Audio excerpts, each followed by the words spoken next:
بدقماشی کا ان کے بات کہنے کا مقصد یہی ہے کہ قرآن پر توجہ چلی جائے گی تو یہ اللہ تو جواب رکھے گی، لیکن عورت پر اگر توجہ چلی گئی دل اور نظر اور شرمگاہ سب کے ساتھ، تب بھی اللہ تعالیٰ سے آپ کا تعلق جڑا ہوا ہے۔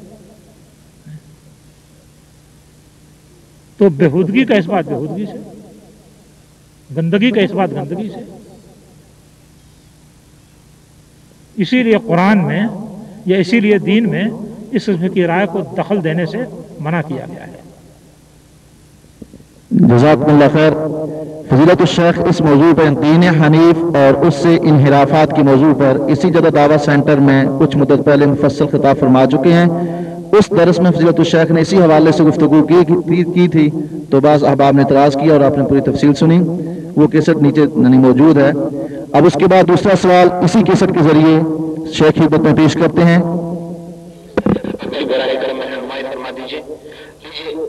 سماعت فرمائیے مولانا محمد مکی صاحب کیا فرما رہے ہیں۔ بہرحال ہم سیرت کے موضوع سے باہر جائیں تو حضور صلی اللہ علیہ وسلم کہ آپ دیکھیں علوم کا ایک نقل کا یہ بھی طریقہ ہوتا ہے کہ جب علماء دیوبند امتحان لینے کے لیے انہیں شکایت کی گئی کہ فلاں طالب العلم جو ہے وہ حضرت خلیلہ صاحب سہارنپوری کی خدمت میں رہتا ہے، ہر وقت ان کی خدمت کرتا ہے، کپڑے دھوتا ہے، گھر کا کام کرتا ہے، کرتا کیا جانے۔ تو اب جو ممتحن تھے، ممتحن بھی کون تھے؟ شیخ الہند۔ ممتحن تیرے میرے جیسے نہیں تھا، ممتحن وہ تھا سیر مالٹا، ممتحن وہ تھا جس نے مالٹے میں بیٹھ کے ترجمہ قرآن لکھا جس کے مقابلے پر آج تک کوئی ترجمہ ماقالات نہیں لکھ سکا۔ تو انہوں نے تو کہا لکھا تھا مالٹے میں بیٹھ کر، کوئی کتاب نہیں، کوئی مرجع نہیں، کوئی مطالعے کا ذریعہ نہیں، بس اپنے دماغ کے زور سے بیٹھے ترجمہ لکھ رہے ہیں۔ تو اب جواب یہ ہے کہ جب وہ آئے تو حضرت شیخ الہند نے سب سے پہلے اسی طالب کو بلایا، وہ شکایت ہو چکی تھی نا کہ پڑھتا نہیں، تو سب سے پہلے اسی طالب کو بلایا، بخاری شریف کی حدیث کا ایک مشکل ترین سوال پوچھا، بچے نے جواب دے دیا بالکل ٹھیک، دوسرا سوال پوچھا جواب دے دیا، تیسرا سوال پوچھا جواب دے دیا۔ تو شیخ الہند فکر کر کے سوچتے سوچتے حضرت نے حضور اللہ صلی اللہ علیہ وسلم سے کہا حضرت آپ کمرے سے باہر تشریف لے جائیں۔ نے کہا بتاؤ میں نہیں بول رہا ہوں، میں تو کر رہا ہوں، میں کوئی حدیث کے جواب کے لیے میں اشارے میں سمجھا رہا ہوں۔ انہوں نے کہا حضرت سمجھا نہیں رہے، آپ اپنا علم اس کے سینے میں ڈال رہے ہیں، یہ جواب دے میں بھی نہیں دے سکتا تو کیسے دے سکتا؟ تو اس طرح بھی علوم منتقل ہوتے ہیں۔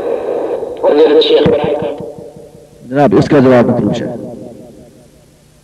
انہوں نے جو واقعہ بیان کیا ہے اسے تو آپ لوگوں نے سن لیا، اگرچہ آواز ناصاف تھی۔ خلاصہ یہ ہے کہ ایک طالب علم آ کر کے بیٹھا اور شیخ الہند اس کا امتحان لے رہے تھے اور مولانا خلیل احمد صاحب وہاں موجود تھے، تو طالب علم فٹافٹ جواب دیتا چلا جا رہا تھا۔ تو شیخ الہند صاحب نے مولانا خلیل احمد صاحب سے کہا کہ آپ یہاں سے تشریف لے جائیے۔ کہا کہ میں تو کچھ نہیں کر رہا ہوں، خاموش بیٹھا ہوا ہوں، میں اس کو کچھ نہیں بتا رہا ہوں۔ کہا کہ نہیں، آپ اپنے دل سے اس کے دل میں جواب ڈالتے جا رہے ہیں، اس لیے یہاں سے تشریف لے جائیے۔ یہ تو یعنی واقعے کا خلاصہ ہوا۔ اب اس میں بیچ میں وہ کچھ تعریف بھی کر ڈالی ہے لمبی چوڑی۔ اسیر مالٹا جنہوں نے بیٹھ کر کے وہاں پر قرآن مجید کا ترجمہ لکھا، کوئی کتاب نہیں تھی، یہ نہیں تھا، وہ نہیں تھا، اور محض اپنے دماغ سے لکھا۔ شیخ الہند صاحب نے قرآن مجید کا جو ترجمہ لکھا ہے وہ ترجمہ کیا ہے؟ وہ ترجمہ ان کا اپنا ترجمہ نہیں ہے، پہلے تو بات سن لیجیے۔ شاہ عبد القادر یا شاہ رفیع الدین رحمۃ اللہ علیہ نے قرآن مجید کا ترجمہ لکھا ہے، اور انہوں نے اس زمانے کی زبان استعمال کی ہے جو لوگوں کے لیے سمجھنی مشکل تھی، تو اس زبان کو انہوں نے اس ترجمے کے اندر درست کیا ہے، آگے کو پیچھے، پیچھے کو آگے کر دیا ہے، جس سے کہ زبان رواں ہو جائے۔ جیسے کہ انہوں نے ترجمہ کیا ہے کہ ومن عاہد بما اوفا ومن اوفا بما عاہد علیہ اللہ فسیؤتیہ اجرا عظیما، اور جس نے پورا کیا اوپر اس کے عہد کیا تھا اس کا اللہ سے۔ اب اس ڈھنگ کا ترجمہ شاہ رفیع الدین کا تھا جس میں کہ عبارت کا ربط سمجھنا مشکل ہوتا تھا، تو اس کو رواں زبان میں لانے کے لیے کہ جس نے وہ بات پوری کی جس پر اللہ سے عہد کیا تھا۔ اس طرح کا رواں ترجمہ کرنے کے لیے شیخ الہند صاحب نے اس ترجمے کو کے نوک پلک درست کیے۔ تو اگر سرے سے وہاں پر کوئی ترجمہ اور کوئی کتاب ہی نہیں تھی تو یہ نوک پلک کیسے درست کیا؟ تو اب یا تو یہ بات غلط ہے کہ انہوں نے وہاں بیٹھ کر ترجمہ لکھا اور صحیح ہے کہ ہندوستان میں بیٹھ کر ترجمہ لکھا، یا یہ بات غلط ہے کہ وہاں کوئی کتاب نہیں تھی۔ بہرحال مشائخ کو ان کے درجے سے اوپر لے جانے یا ان کے دماغ کو آسمان پر ثابت کرنے کے لیے اس بات کی ان لوگوں کو ہمیشہ ضرورت پڑی ہے کہ جھوٹ سے کام لیں، اور یہ جھوٹ کبھی کبھی بالکل تاریخی طور سے واضح ہو جاتا ہے۔ ترجمے کی بنیاد ہی غلط ہو جائے گی پوری کی پوری اگر وہ بلا کتاب سامنے رکھے ہوئے ترجمہ کریں تو۔ یہ تو ایک جانبی بات تھی۔ بات جو اصل سوال کرنے کی ہے وہ یہ ہے کہ صاحب حضرت خلیل صاحب اپنے شاگرد کے سینے میں جوابات ڈالتے چلے جا رہے ہیں اور وہ پھٹافٹ جواب دیتا چلا جا رہا ہے۔ اس کے بارے میں ظاہر بات ہے کہ ہم کیا وضاحت کر سکتے ہیں؟ ہم لوگ تو اس میدان سے واقف ہی نہیں ہیں اور اس میدان کی ابجد ہی نہیں جانتے ہیں، تو ہم اس بارے میں وضاحت کیا کر سکتے ہیں؟ اچھا، ہم ابجد کیا جانیں؟ نبی کریم صلی اللہ علیہ وسلم کے سامنے سینکڑوں صحابہ آئے، آپ نے ان کو زبان سے تعلیم دی، بتایا۔ کسی صحابی کے بارے میں یہ منقول نہیں ہے کہ نبی کریم صلی اللہ علیہ وسلم نے اپنے دل سے اٹھا کر کے اس کے دل میں بات ڈال دی اور اس کو بات سمجھ میں آ گئی۔ پھر نبی کریم صلی اللہ علیہ وسلم کے تشریف لے جانے کے بعد سب سے افضل بشر جو تھے وہ حضرت ابوبکر رضی اللہ تعالیٰ عنہ تھے۔ وہ حضرت عمر رضی اللہ تعالیٰ سے حجت کر رہے ہیں۔ وہ کہتے ہیں کہ کیسے آپ لڑائی کریں گے ان لوگوں سے جو کہ کلمہ لا الہ الا اللہ کے قائل ہیں اور زکوٰۃ نہیں دے رہے ہیں؟ تو حضرت ابوبکر رضی اللہ تعالیٰ کہتے ہیں کیسے لڑائی نہیں کریں گے؟ جب زکوٰۃ اسلام کا حق ہے تو ہم کیوں لڑائی نہیں کریں گے؟ حجت ہو رہی ہے ایک دوسرے سے اور وہ ڈپٹ رہے ہیں تو عمر رضی اللہ تعالیٰ عنہ کو اسوارن فی الجاہلیہ خوارن فی الاسلام، جاہلیت پر چڑھ بیٹھنے والے تھے اور اسلام میں بائیں بائیں کر رہے ہو۔ یہ بحث ہو رہی ہے اور یہ قوت نہیں ہے کہ صاحب اٹھا کے اپنے دل سے مار دیں ان کے دل پر، معاملہ ختم ہو جائے۔ تو نبی صلی اللہ علیہ وسلم کو بھی کچھ نہیں آیا سمجھ میں، صحابہ کرام کو بھی نہیں سمجھ میں آیا، ان میں سے کسی بھی شخص کو یہ قوت تو حاصل نہیں ہوئی کہ یہ کام کر ڈالے۔ آ کر کے سہارنپور کے خلیل صاحب کو یہ قوت حاصل ہو گئی کہ اپنے شاگرد کے سینے میں یہ بات ڈال دیں۔ تو اب بتائیے اتنے بڑے بڑے لوگوں کے سامنے تو انبیاء بھی چیت ہیں، ہم لوگ کیا کر سکتے ہیں؟ انبیاء بھی ان کا پانی بھریں اس لیے کہ انبیاء بھی یہ کام نہیں کر سکے، تو ہم لوگ کیا کر سکتے ہیں؟ تو یہ مشائخ کے بارے میں غلو کرنے کا نتیجہ ہے کہ مشائخ کے لیے ایسی ایسی خصوصیت ثابت کی جاتی ہے کہ جس کی زد جا کر کے صحابہ پر پڑتی ہے اور انبیاء پر پڑتی ہے۔ ابھی نبی کے بارے میں کوئی ایسی بات کہے تو یہی لوگ چیخ اٹھیں گے، لیکن اپنے استاد کے بارے میں کہتے جا رہے ہیں۔ جزاکم اللہ خیر۔ کاتب السید طاہر حسین، اپنے واعظ میں آپ نے امام مسلم رحمہ اللہ اور امام ابو داؤد رحمہ اللہ نے اپنی احادیث کچھ کو خود کہا ہے کہ یہ ضعیف حدیث ہیں، امام مسلم نے بھی، لیکن ضعیف احادیث لکھنے کا فائدہ مطلب ضعیف کو صحیح کیوں نہیں لکھا؟ امام مسلم نے تو یہ بات نہیں کہی ہے اور میں نے امام مسلم کے بارے میں یہ بات کہی بھی نہیں ہے۔ امام ابو داؤد کے بارے میں یہ بات کہی ہے کہ بعض احادیث جو ضعیف تھیں اس کو انہوں نے نقل کیا ہے اور اس کے بارے میں بیان کیا کہ حدیث ضعیف ہے۔ کبھی کبھی ایسا ہوتا ہے کہ ایک مضمون پہ یا ایک موضوع پر دو طرح کی حدیث آ جاتی ہیں، تو وہاں بتانا پڑتا ہے کہ فلاں مضمون کے ذریعے جو حدیث آئی ہے وہ صحیح نہیں ہے، فلاں کے ذریعے جو حدیث آئی ہے وہ صحیح ہے۔ اس کی ایک مثال لے لیجئے، رکانہ بن عبد یزید نے اپنی بیوی کو ایک مجلس میں 3 طلاق دی۔ اس کے بعد بہت زیادہ غمگین ہوئے، نبی کریم صلی اللہ علیہ وسلم کے پاس آئے، آپ نے پوچھا کیف طلقتہا، تم نے کیسے طلاق دی ہے؟ انہوں نے کہا کہ 3 طلاقیں دے دی ہیں۔ کہا کہ فی مجلس واحد، ایک ہی مجلس میں دی ہے؟ کہا کہ ہاں ایک ہی مجلس میں دی ہے۔ تو نبی صلی اللہ علیہ وسلم نے فرمایا کہ فإنما تلک واحدۃ فرجعها إن شئت، یہ تو ایک ہی طلاق ہوئی، تم چاہو تو رجعت کر لو۔ چنانچہ انہوں نے رجعت کر لی۔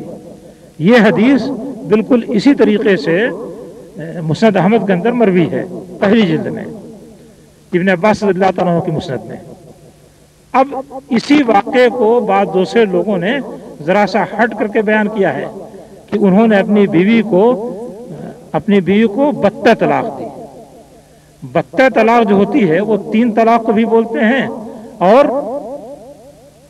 اس طلاق کو بھی بولتے ہیں کہ ایک آدمی نے طلاق دی، اس کے بعد عدت گزر گئی تو بتہ ہو گئی، یعنی اس نے نکاح کو کاٹ دیا، یا یہ کہ 3 زمانوں میں 3 طلاق دی تو تیسری طلاق کے ذریعے سے نکاح کا تعلق ختم ہو گیا تو اس کو بھی بتہ بولتے ہیں۔ اور کبھی ایسا بھی ہوتا کہ آدمی صرف یہ کہتا کہ میں نے طلاق بتہ دی، لیکن طلاق بتہ سے اس نے کیا مراد لیا یہ واضح نہیں ہوتا۔ تو اب اسی کے واقعے کو بعض لوگوں نے ان الفاظ سے بیان کیا ہے کہ انہوں نے اپنی بیوی کو طلاق بتہ دی۔ تو امام ابو داؤد نے اس واقعے کو ذکر کرتے ہوئے ایک حدیث ذکر کی ہے جس میں کہ یہ کہا گیا ہے کہ انہوں نے طلاق بتہ دی، اور ایک اور حدیث ذکر کی ہے جس میں انہوں نے کہا ہے کہ 3 طلاق دی۔ تو وہ کہتے ہیں کہ 3 طلاق دینے والی جو حدیث ہے وہ ضعیف ہے، اور بتہ کے لفظ سے طلاق دینے والی جو حدیث ہے وہ اس کے مقابل میں قوی ہے۔ اور اس کی بنیاد انہوں نے یہ بنائی ہے کہ اس حدیث کو جس میں بتہ کا لفظ ہے خود رکانے کے گھر کے لوگ بیان کرتے ہیں، اور گھر کے لوگ معاملات کو زیادہ گہرا جانتے ہیں، تو وہاں پر انہیں یہ بیان کرنا پڑا کہ حدیث ضعیف ہے، یہ حدیث صحیح ہے، کیونکہ اس کے بغیر معاملہ صاف نہیں ہو سکتا تھا۔ ایک ہی مضمون پر جب 2 حدیثیں مروی ہیں تو جیسے یہ بتانے کی ضرورت ہے کہ کون سی حدیث درست ہے، ویسے یہ بھی بتانے کی ضرورت ہے کہ دوسری حدیث صحیح نہیں ہے۔ تو اس طرح کی ضرورت پڑتی ہے، اس قسم کی ضرورت کے تحت انہوں نے بعض جگہ پر ضعیف حدیث ذکر کی ہے، یہ بتانے کے لیے کہ یہ ضعیف ہے۔ جزاکم اللہ خیر۔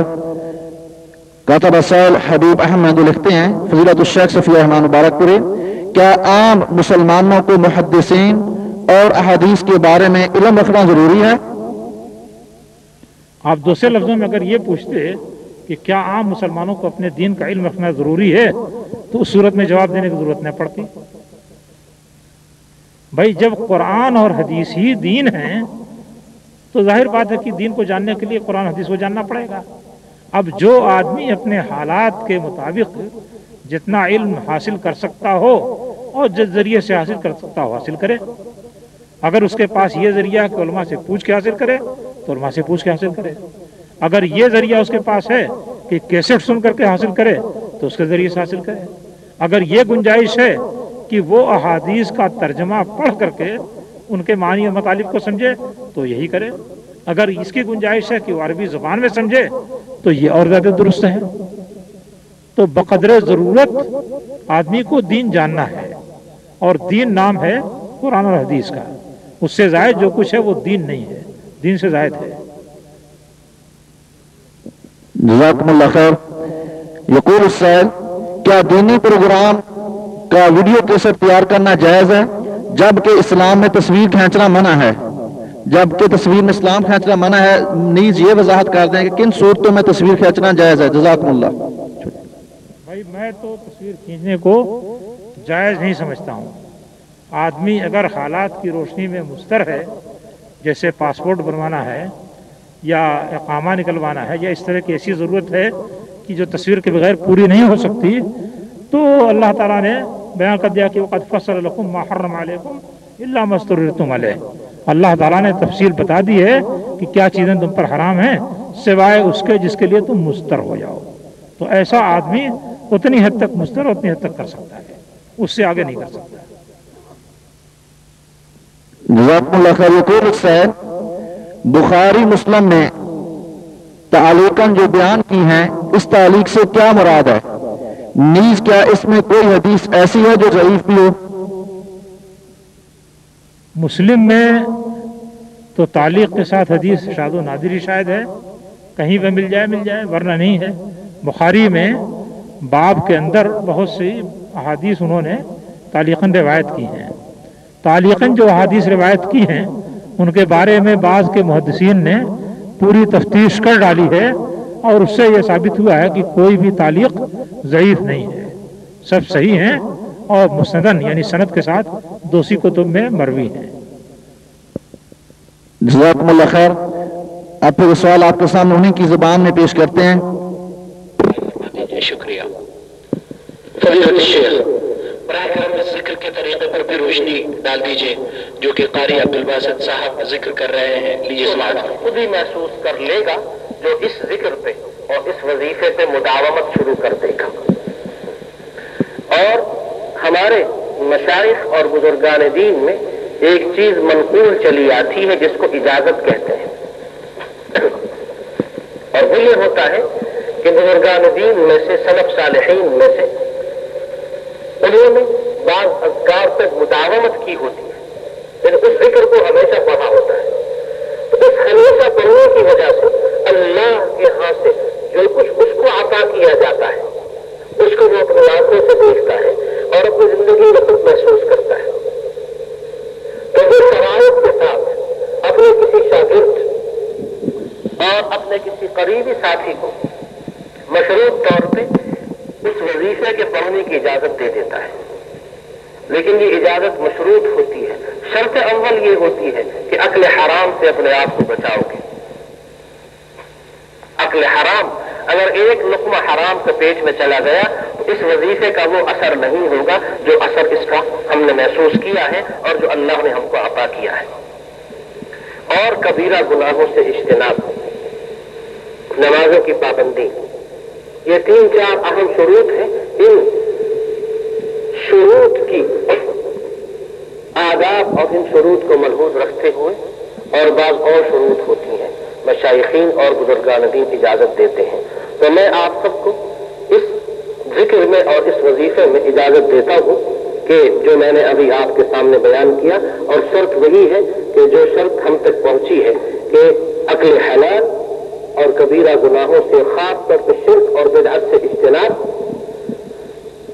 اور نمازوں کی پابندی، اور اہل اللہ اور اولیاء اللہ اور اہل علم حضرات کی مجلس میں جانا۔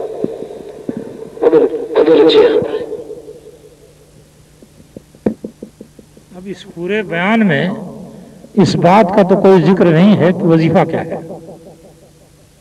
وظیفہ جو کرنا ہے اس کا تو کوئی بیان اور ذکر نہیں ہے کہ اس کے بارے میں کچھ کہا جا سکے، لیکن کم از کم اس بیان سے یہ واضح ہے کہ جس وظیفے کا بھی انہوں نے تذکرہ کیا ہے وہ نبی صلی اللہ علیہ وسلم سے یا صحابہ کرام سے ثابت نہیں ہے، کیونکہ وہ یہ بتاتے ہیں کہ ہمارے کچھ بزرگوں اور مشائخ کا وظیفہ ہے۔ تو اگر نبی صلی اللہ علیہ وسلم کا وظیفہ ہے یا صحابہ کرام کا وظیفہ ہے تو اس کے لیے نبی صلی اللہ علیہ وسلم کا حوالہ ہونا چاہیے، بزرگوں اور مشائخ کے حوالے کی کوئی ضرورت ہی نہیں ہے۔ نبی صلی اللہ علیہ وسلم کے ہوتے ہوئے آپ کسی اور کا کیا حوالہ دیں گے؟ اس سے معلوم ہوتا ہے کہ جس وظیفے کا یہاں ذکر کیا گیا ہے، جس کی طرف اشارہ کیا گیا ہے، وہ وظیفہ احادیث سے ثابت نہیں ہے، نبی صلی اللہ علیہ وسلم سے اور صحابہ کرام سے وہ وظیفہ ثابت نہیں ہے۔ ایک بات تو یہ ہوئی۔ اب اسی پر دوسری بات متفرع ہوتی ہے کہ وظیفے جو ہیں یہ اللہ تعالیٰ کی عبادت ہیں، اور اللہ تعالیٰ کی عبادت کے سلسلے میں جو بات بڑی تفصیل کے ساتھ ثابت ہے اس کو فقہا نے 2 لفظ میں کہہ دیا ہے کہ عبادات کے اندر ہر چیز ممنوع ہے جب تک کہ وہ ثابت نہ ہو۔ عبادات کے اندر کوئی بھی کام ممنوع ہے جب تک کہ ثابت نہ ہو، اور دنیاوی معاملات میں ہر کام درست ہے یا جائز ہے جب تک کہ اس کی ممانعت ثابت نہ ہو۔ تو وظیفہ ظاہر بات ہے کوئی دنیاوی کام تو نہیں ہے، روٹی کمانے کا ذریعہ تو نہیں ہے، اگرچہ لوگوں نے روٹی کمانے کا ذریعہ بنا لیا ہے مگر وہ کوئی ایسا کمائی کی طرح کی چیز نہیں ہے۔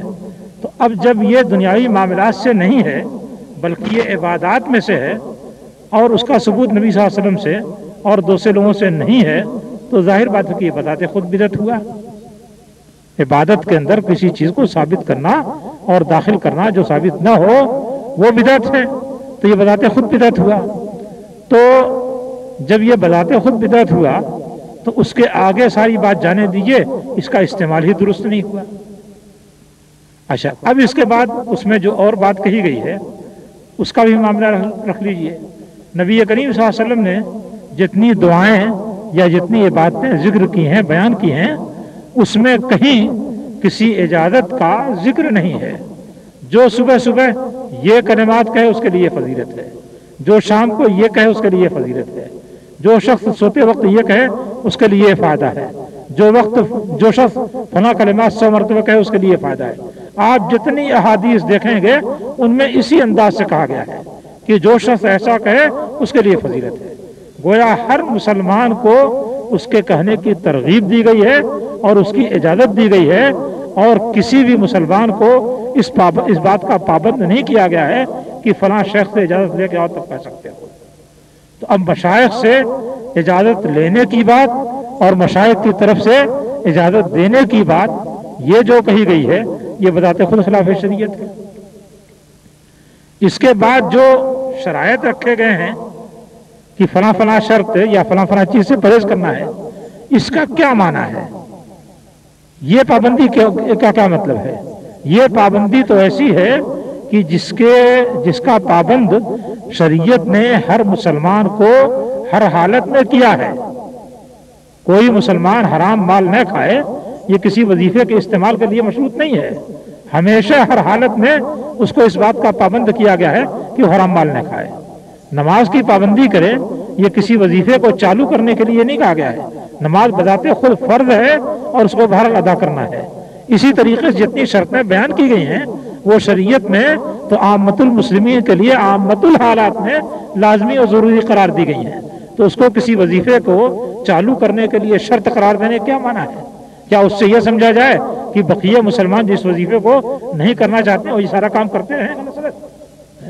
اس قسم کی خامخواہ کی باتیں اور شرطیں لگائی جاتی ہیں. اچھا، اس میں ایک شرط یہ بھی لگائی گئی ہے کہ بزرگوں و صالحین کی مجلس میں بیٹھے اور بدعات سے پرہیز کرے. جب یہ وظیفہ خود ہی بدعت ہے تو بدعت سے پرہیز کرنے کا معنی ہوا؟ اگر کوئی شرعی وظیفہ ہوتا، شریعت سے ثابت ہوتا، تو ایسی صورت میں اس طرح کی بات کہی جاتی تو شاید اس کی گنجائش بھی تھی. بزرگوں کے حوالے سے جو باتیں ہوتی ہیں وہ بڑی پرخطر ہیں اور قرآن مجید کے مخالف ہیں.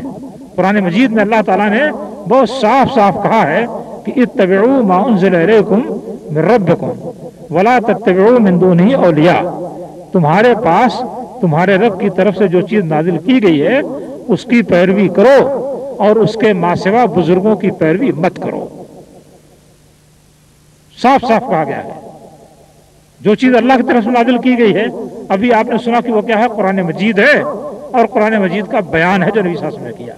یہ دو چیزیں اللہ کی طرف سے نازل کی گئی ہیں، ان کی پیروی کا اللہ تعالیٰ حکم دیتا ہے اور اس کے بعد بہت صاف اور دو ٹوک لفظوں میں کہتا ہے وَلَا تَتَّبِعُوا مِن دُونِهِ أَوْلِيَاءَ. اس کے علاوہ اولیاء کی یعنی بزرگوں کی پیروی مت کرو. صاف صاف منع کیا گیا ہے. یہ جو بکواس ہوتی ہے کہ بزرگوں سے سنا ہے، بزرگوں سے سنا ہے، بزرگوں سے سنا ہے، یہ خالص بکواس ہے اور اس آیت کے کھلے ہوئے مخالف ہے. ظاہر بات ہے کہ اس کو کوئی اسلامی بات نہیں کہہ سکتے ہیں. جزاکم اللہ خیر. احباب ذرا تشریف بیٹھ جائیے، کھڑے کھڑے تھک جائیں گے.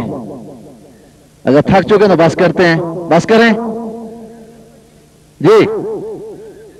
چلیے پھر شیخ صاحب خدمت پیش کرتے ہیں سائل کی زبانی اور کہنے والے کی زبان سے ہی.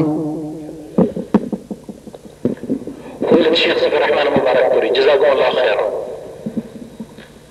قاری عبدالباسط صاحب صحیح بخاری اور صحیح مسلم کے بارے میں فرماتے ہیں کہ اور اسی طرح ہمارے ہاں قرآن کے بعد صحیح بخاری اور صحیح مسلم کو صحیح کتاب مانا گیا، لیکن افسوس کہ یہ دو کتابیں بھی شیعہ کی مداخلت سے محفوظ نہیں. امام بخاری اور امام مسلم نے جن لوگوں سے حدیثیں لی ہیں ان میں ایک بڑی تعداد ان لوگوں کی ہے جو شیعہ تھے اور جنہوں نے تقیہ کیا ہوا تھا. اس لیے کہ ان کے مذہب کا اہم رکن ہے تقیہ کرنا، اپنے آپ کو چھپا کے رکھنا، ظاہر نہ کرنا. اور اس کی مثالیں خود صحیح بخاری اور صحیح مسلم میں موجود ہیں. آپ سن کے حیران ہوں گے کہ یہ جو جس چھوٹی حدیث کے بارے میں آج ہم سمجھنا اور جاننا چاہتے ہیں، اس چھوٹی حدیث کو امام الترمذی نے اپنے سنن میں 2 جگہ نقل کیا. اس کے باوجود کہ دونوں حدیثوں کی روایت میں شیعہ اور خودہ لوگ موجود ہیں، پھر بھی امام الترمذی نے انہیں نقل کیا. شاید اللہ تعالیٰ نے امام رحمۃ اللہ علیہ عمر اس سے زیادہ نہیں رکھی اور ان کو یہ فرصت نہیں ملی کہ وہ اپنی اس کتاب کی تحقیق کرتے ہیں۔ اسی طرح صحیح مسلم میں امام مسلم اسی منفرد حدیث کو لے آئے ہیں اور صحیح مسلم میں یہ حدیث موجود ہے۔ اس مشہور حدیث کا نام ہے حدیث کساء، چادر والی حدیث۔ اور اس حدیث کا مفہوم کچھ یوں بنتا ہے کہ اگر شیخ یہ صحیح مسلم میں منفرد حدیث کے لفظ پر رہنمائی فرمائیے رسول نے فضیلت شیخ۔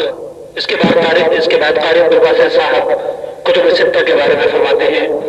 تو جہاں تک صحیح بخاری اور صحیح مسلم کا تعلق ہے، کثرت احادیث یعنی کثرت احادیث صحیحہ کی بنا پہ ان 6 کتابوں کو صحاح ستہ کہا جاتا ہے۔ صحاح ستہ کا مطلب یہ ہرگز نہیں ہے کہ ان کتابوں میں کوئی چھوٹی حدیث نہیں ہے، ان میں سینکڑوں چھوٹی حدیثیں موجود ہیں جو تحقیق کی طالب ہیں۔ علماء اور محققین کی ذمہ داری ہے کہ وہ تحقیق کریں، خاص طور پہ وہ حدیثیں جن کو غالی قسم کے شیعہ نے روایت کیا ہے، اور اس سے صحیح مسلم اور صحیح بخاری بھی محفوظ نہیں ہے۔ تو اس لیے صحیح بخاری اور صحیح مسلم کوئی قرآن پاک کی طرح کی کتاب نہیں، قبول کر لیں۔ جیسا کہ اس وقت بہت سارے لوگوں کی عادت ہے کہ وہ آنکھیں بند کر کے صحیح بخاری اور صحیح مسلم کی ہر حدیث کو وہ لے لیتے ہیں۔ صحیح بخاری اور صحیح مسلم کی احادیث کی بھی تحقیق کی جانی چاہیے، اس لیے کہ صحیح بخاری اور صحیح مسلم کے اندر بھی چھوٹی یعنی موضوع حدیثیں موجود ہیں۔ قاری عبدالباسط صاحب فرما رہے ہیں کہ صحیح بخاری اور صحیح مسلم کے اندر بھی جھوٹی اور موضوع احادیث موجود ہیں۔ برائے کرم صحیح رہنمائی فرما دیجیے۔ جزاکم اللہ خیر۔ السلام علیکم ورحمۃ اللہ وبرکاتہ۔ یہ بیان سن کر کے تو ایک واقعہ یاد آ گیا، مرزا غلام احمد قادیانی کے مرنے کے بعد قادیانیوں نے لاہور میں ایک اجتماع کیا کہ صاحب مرزا صاحب کے حالات پر روشنی ڈالیں۔ اس موضوع پر انہوں نے اجتماع کیا اور اس میں مسلمان علماء کو بھی بلایا، مولانا ثناء اللہ صاحب رحمۃ اللہ علیہ کو بھی بلایا، اور سوچا کہ بہرحال ان کے حالات پر جب روشنی ڈالنے کی بات کہی جائے گی تو کوئی نہ کوئی کلمہ خیر تو نکل ہی آئے گا، اس کو پکڑ دیں گے، کہیں دیکھیے مولانا بھی ان کے بارے میں اس بات کے قائل ہیں۔ یہ سوچ کر کے ان کو بلایا اور مولانا تشریف لے گئے۔ جب جانے کے لیے مستعد ہوئے تو بہت سارے لوگوں کو حیرت ہوئی اور کہا کہ مولانا کہاں آپ تشریف لے جا رہے ہیں؟ کہا کہ جاؤں گا، جب دشمن نے خود موقع دیا ہے ان پر حملہ کرنے کا تو کیوں اس کو چھوڑوں، جاؤں گا وہاں پر اور دیکھتا ہوں کس طریقے سے کوئی دفاع کرتا ہے۔ بہرحال مولانا گئے اور معمول کے مطابق مولانا کا نام پکارا گیا، اسٹیج پر تشریف لائیں اور مرزا صاحب کے حالات پر روشنی ڈالیں۔ مولانا تشریف لے گئے اور حمد و صلات کے بعد انہوں نے مرزا صاحب کے حالات شروع کرتے ہوئے کہا کہ بھائی مرزا صاحب کے حالات پر روشنی ڈالنے کے لیے فرمائش کی گئی ہے۔ اس موقع سے مجھے ایک شعر یاد آتا ہے۔ مولانا اشعار بہت پڑھتے تھے اور بڑی باتیں اشعار کے اندر کہہ جاتے تھے۔ تو اس کے بعد مولانا نے 2 انگلیاں اٹھائیں اور کہا کہ میرے محبوب کے 2 ہی پتے ہیں، میرے محبوب کے 2 ہی پتے ہیں۔ اب سننے والے منتظر ہیں کہ کیا وہ 2 پتے ہیں۔ پھر مولانا انگلی ہلا کہتے ہیں کہ میرے محبوب کے 2 ہی پتے ہیں۔ جب کئی مرتبہ کہہ لیا اور سارے لوگ بالکل متوجہ ہو گئے تو آخر میں کہتے ہیں کہ میرے محبوب کے 2 ہی پتے ہیں، زباں پر گالیاں مجنوں سی باتیں، اور کہہ کر کے اسٹیج سے واپس ہو گئے۔ سب لوگ منہ تاکتے رہ گئے کہ یہ کیا ہو گیا، زباں پر گالیاں مجنوں سی باتیں۔ تو یہ جو آخری سوال ہے بالکل اس کا مصداق ہے کہ زباں پر گالیاں مجنوں سی باتیں۔ شیعوں سے کون متاثر ہے، میں اسے بھی ذرا بتاتا چلوں۔ امام ابو حنیفہ رحمۃ اللہ علیہ کے متعلق تمام تاریخوں کے اندر آپ کو یہ بیان ملے گا کہ جب عباسی اور علوی تحریک چل رہی تھی اور اپنے آخری دور میں تھی، ابو عبداللہ صفاح یہ ظاہر ہو چکا تھا جو کہ عباسی نسل سے تھا اور جس کو خلیفہ بنایا جا رہا تھا، تو اس وقت امام حنیفہ رحمۃ اللہ علیہ اس آدمی کی تائید کر رہے تھے جو علوی تھا اور بحیثیت علوی ہونے کے خلافت کا مدعی تھا، اور اس وقت تک علوی حضرات پورے شیعہ بن چکے تھے، یعنی وہ ایک سنی اور عباسی خلیفہ کے مقابل میں ایک علوی اور شیعی مدعی خلیفہ کے وہ مؤید تھے، اس کی تائید کر رہے تھے۔ یہ ساری کتابوں کے اندر لکھا ہوا ہے۔ اور اس کے بعد پھر جب زید بن علی نے خروج کیا ہے، شیعہ یہ بھی تھے، انہوں نے جب خروج کیا ہے تو اس خروج میں بھی یہ اس کی تائید کر رہے تھے، اور اسی حرکت کے نتیجے میں خلیفہ منصور نے ان کو گرفتار کیا اور جیل میں ڈال دیا تھا، اسی حرکت کے نتیجے میں۔ تو اب آپ دیکھ لیجئے کہ صاحب شیعوں کی تائید کون کر رہا تھا؟ محدثین کر رہے تھے کہ آپ کے اپنے امام صاحب کر رہے تھے؟ اور بھی کئی حوالے ہیں امام صاحب کے اس سلسلے میں، اگر اس کو بیان کیا جائے گا تو درد پیدا ہو جائے گا۔ تو بہرحال وہ جو شیعیت کی زد لگا رہے ہیں امام بخاری رحمۃ اللہ علیہ پر، اس کے سلسلے میں پہلے اپنا دامن دیکھ لینا چاہیے، اس کے بعد کسی اور پر کوئی بات کہنی چاہیے۔ دوسری چیز یہ ہے کہ میں نے اس سے پہلے ایک تقریر کے اندر آپ کو بتایا تھا کہ صحیح بخاری میں صرف 16 افراد ہیں جن پر کی شیعیت کا الزام لگا ہے، صرف 16 افراد ہیں۔ یہ نہیں کہ صحیح بخاری یا صحیح مسلم شیعی راویوں سے پٹی پڑی ہوئی ہیں، یہ بالکل احمقانہ بات ہے۔ صرف 16 افراد ہیں، اور ان 16 افراد کے بارے میں بھی یہ بات محقق ہو چکی ہے کہ وہ غالی شیعہ نہیں تھے، وہ حضرت علی رضی اللہ تعالیٰ عنہ کی طرفداری کا کچھ رجحان رکھتے تھے حضرت عثمان رضی اللہ تعالیٰ عنہ کے مقابلے میں، باقی معاملات میں نہیں۔ تو اگر ایسا آدمی ہے، آج بھی کتنے لوگ ہیں جو کہ علوی ہیں اور کتنے لوگ ہیں جن کو تفضیلی کہا جاتا ہے، سنیوں میں تفضیلی یعنی حضرت علی کو حضرت عثمان پر فضیلت دیتے ہیں۔ تو یہ مسئلہ تو اس وقت سے لے کر کے آج تک باعث اختلاف بنا رہا، اور آج تک اہل سنت میں کچھ لوگ اس کے قائل رہے۔ تو اگر اس طرح کے لوگ تھے اور اس بنا پر ان کے اوپر شیعیت کا الزام لگا، تو محض الزام لگا دینے سے ان کی احادیث کو چھوڑ دیا جائے اور سنت نبوی کو مرنے یا مٹنے دیا جائے، تو یہ قطعاً عقل کی بات نہیں ہوگی اور قطعاً صحیح بات نہیں ہوگی۔ اس لیے جو انسان صحیح ہے، سچا ہے، اور اس کے اندر اس طرح کے بعض ایسے معاملے ہیں جو لوگوں کے درمیان مختلف ہی ہیں، تو محض اس مختلف ہی معاملے کی بنا پر اس کی سچائی کو چھوڑ نہیں دیا جائے گا، ختم نہیں کر دیا جائے گا۔ لہذا یہ جو تبصرہ کیا گیا ہے کہ صحیح بخاری میں بہت سارے شیعہ ہیں اور وہ تقیہ کرتے تھے اور ایسا کرتے تھے ویسا کرتے تھے، یہ سب گپ ہے۔ وہ تقیہ نہیں کرنے والے شیعہ تھے، وہ لوگ تھے۔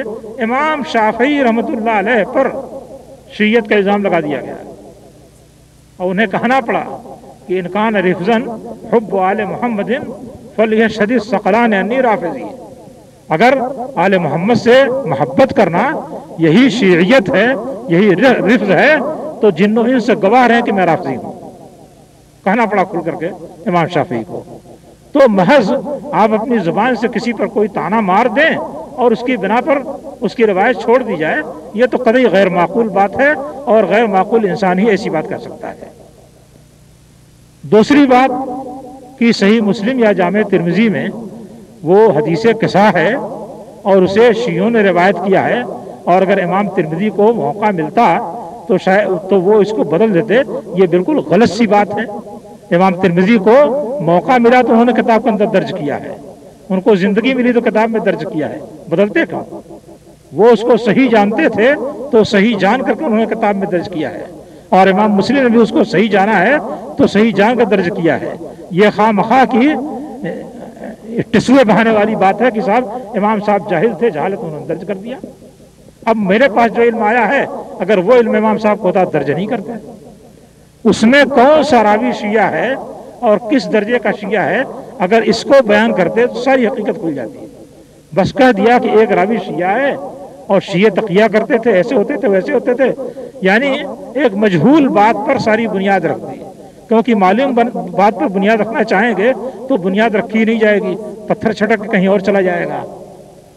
نبی کریم صلی اللہ علیہ وسلم پر جب آیت تطہیر نازل ہوئی، جس میں اللہ تعالیٰ نے خطاب کیا کہ یرید اللہ لیذہب عنکم الرجس اہل البیت ویطہرکم تطہیرا، اللہ تعالیٰ چاہتا ہے کہ تم سے گندگی کو لے جائے اے اہل بیت اور تم کو انتہائی پاک کر دے۔ یہ خطاب ازواج مطہرات کے خطاب کے ضمن میں آیا ہے، اس لیے یہ صاف بات ہے کہ اس سے مراد ازواج مطہرات ہیں۔ لیکن ازواج مطہرات کے علاوہ اور بھی نبی صلی اللہ علیہ وسلم کے خاندان کا کوئی فرد اس میں شامل ہو سکتا ہے کہ نہیں ہو سکتا ہے، اس بات کو واضح کرنے کے لیے وہ لوگ جو اس لفظ میں بظاہر شامل نہیں ہو رہے تھے ان کو نبی صلی اللہ علیہ وسلم نے چادر میں لپیٹ لیا اور کہا کہ اللہ تعالیٰ یہ بھی میرے اہل بیت ہیں، ان سے بھی گندگی کو لے جا اور ان کو بھی پاک کر دے۔ اس میں حضرت علی تھے، حسن حسین تھے، حضرت فاطمہ تھیں۔ ظاہر بات ہے کہ حضرت علی اس طرح سے اہل بیت نہیں کہے جا سکتے تھے۔ تو جو لوگ اس لفظ میں اپنے ظاہر کے اعتبار سے شامل نہیں تھے ان کو بھی اس فضیلت میں شامل کرنے کے لیے نبی صلی اللہ علیہ وسلم نے ان کو لپیٹا اور اللہ تعالیٰ سے دعا کی کہ اللہ تعالیٰ ان کو بھی اس میں شامل کر دے۔ یہ سیدھی سادی بات ہے اور اس میں کسی قسم کا کوئی فساد اور کوئی خرافات نہیں ہے۔ معلوم نہیں اہل بیت سے یا یہ کہ حضرت علی اور ان کی اولاد سے کیوں یہ بیر ہے کہ وہ اس نیکی یا اس فضیلت کے اندر داخل نہ ہو سکیں، اور اگر کسی حدیث کے ذریعے داخل ہو رہے ہوں تو اس حدیثی کو جھوٹی اور من گھڑت کہتے ہیں۔ اچھا، پھر بتایا کہ صاحب صحیحین کو اس لیے صحیحین نہیں کہا جاتا ہے کہ اس میں ساری حدیثیں صحیح ہیں، بلکہ اس لیے کہ غالب حدیثیں صحیح ہیں ان کو سیاہ ستہ کہا جاتا ہے۔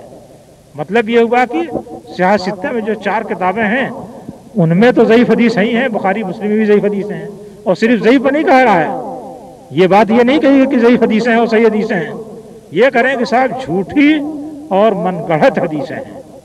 یہ اتنی بڑی جرأت ہے کہ کوئی بڑا سے بڑا حنفی مولوی بھی آج تک اس کی جرأت نہیں کر سکا ہے کہ صحیحین کے اندر گڑھی ہوئی حدیثیں کہے یا کتب ستہ کے اندر گڑھی ہوئی حدیثیں کہے۔ میں نے جیسا کہ اشارہ کیا تھا صرف ایک حدیث سنن ابن ماجہ میں ہے جس کے متعلق کچھ لوگ اس بات کے قائل ہیں کہ یہ گڑھی ہوئی ہے، اور اسی بنا پر سنن ابن ماجہ کا درجہ ساری کتابوں سے زیادہ نیچے گر گیا، کیونکہ اس طرح کی مشکوک حدیث کو لے آئے ہیں، جبکہ باقی کتابوں میں اس طرح کی حدیث نہیں ہے۔ کتب ستہ میں صحیحین کو صحیحین تو اس لیے کہا جاتا ہے کہ اس کی کوئی بھی حدیث ضعیف نہیں ہے، اس کی ایک بھی حدیث ضعیف نہیں ہے، سب کی سب صحیح ہیں۔ اور باقی 4 کتابوں کو عام طریقے سے محدثین جو ہیں صحاح نہیں کہتے، یہ تو احنافی نے صحاح کہا ہے۔ محدثین تو ان کتابوں کو امہات ستہ کہتے ہیں، کتب ستہ کہتے ہیں اور اس طرح کے نام دیتے ہیں۔ احناف نے البتہ صحاح ستہ کہا ہے اور بار بار لکھا ہے، اور جب ان کے خلاف احتجاج کیا گیا کہ بعض ضعیف حدیثیں بھی ہیں تو آپ اس کو صحاح کیسے کہتے ہیں، تو کہتے ہیں کہ غالب حدیثیں صحیح ہیں اس لیے ان کو صحاح کہا جاتا ہے۔ اچھا، ضعیف حدیث میں اور جھوٹی حدیث میں بہت بڑا فرق ہے۔